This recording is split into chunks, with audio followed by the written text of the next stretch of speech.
আৰম্ভ হ'ল আমাৰ এয়া ঘৰ সংসাৰ স্কুল। সকলোকে মোৰ ঘৰ সংসাৰ স্কুললৈ স্বাগতম জনালোঁ। আজি ঘৰ সংসাৰ স্কুলত বনিব এইফালে অমিতা মই কাটি আছোঁ। তাৰপিছত এইফালে শিঙি মাছ বনাম আজি ঔটেঙাৰ লগত।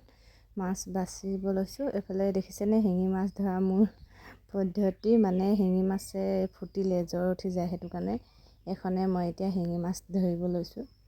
ৰুটি পোৱাত, নিমকি পোৱাত ব্যৱহাৰ নাই কৰা দেই, শিঙি মাছ ধৰাত ব্যৱহাৰ কৰিছোঁ। কেনেকুৱা লাগিছে কমেণ্ট কৰি জনাবচোন। তাৰপিছত এইফালে এদমমান কাপোৰ ধুই ল'লোঁ। কাপোৰখিনি ধুই এইফালে মেলিবলৈ আহিলোঁ। জানে আৰু ঘৰ সংসাৰ স্কুলৰ কাম সদায় একেখিনিয়ে থাকিব।